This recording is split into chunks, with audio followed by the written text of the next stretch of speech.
ఏమైనా భవిష్యత్తు గురించి ఆ నీతులు సూక్తులు చెప్పాలంటే మీరేమి పిల్లలు కాదు, పెద్దగా అయిపోయినప్పుడు మీరే మాకు చెప్తారు.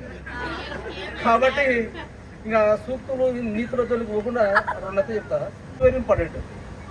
వెనకటికి ఏజ్ పెరిగే కొద్దీ రోగాలు వస్తున్నాయి.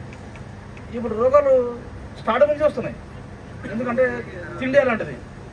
కాబట్టి మీరందరూ దాదాపుగా బయట మన ఇళ్లలో ఉండం, ఇక్కడ హైదరాబాద్ ఎటు అటు ఉంటాం. కాబట్టి ఇంట్లో సరిగ్గా ఫుడ్ తిన్నాం, అంతా హోటల్లో లేదా రెడీమేడ్ తింటున్నాం. కాబట్టి అందరూ హెల్త్ బాగా పట్టించుకోండి. ఈ మధ్యలో కొత్తగా డాక్టర్ నాగేశ్వర రెడ్డి చెప్తున్నాడు గట్ హెల్త్ అని. గట్ హెల్త్ కరెక్ట్గా ఉంటే ఇంకా మనకి ఎలాంటి రోగం రాదంట. గట్ హెల్త్ అంటే జీర్ణాశయము మన పేగులు ఉంటాయి. మరి అది గట్ హెల్త్ కరెక్ట్గా ఉండాలంటే ఏం చేయాలంటే ఆయన చెప్పేది కూడా సింపుల్ పాయింట్ చెప్తున్నాడు. చిన్నప్పటి నుంచి మనం ఏ ఫుడ్ తింటున్నామో అదే ఫుడ్ తినండి. To meet you after a long time. I think when we are young, we left, but after we became old and you are young, I think. The age with engage nowadays, okay? Yeah, it's actually the beauty of teaching ante ide anukunta. And I will meet after 20-25 years and we meet together and we talk together and we see success, I think.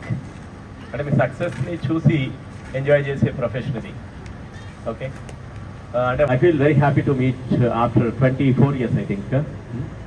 Sir చెప్పినట్టు మీరు చిన్నపిల్లలు ఏం కాదు, మీరే అందరికీ అంటే మీ you are leading the society, I think.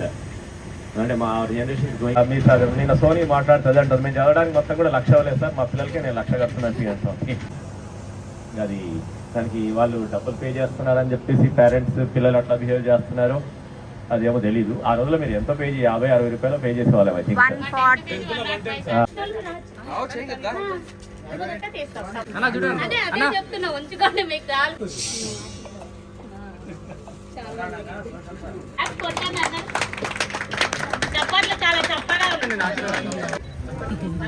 Teachers group అంట, అందరు మళ్ళీ టీచర్స్ మనమే కదా.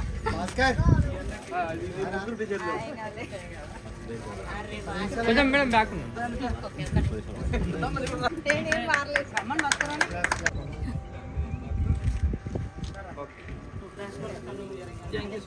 వచ్చిన ఉపాధ్యాయులందరికీ కూడా అందరికీ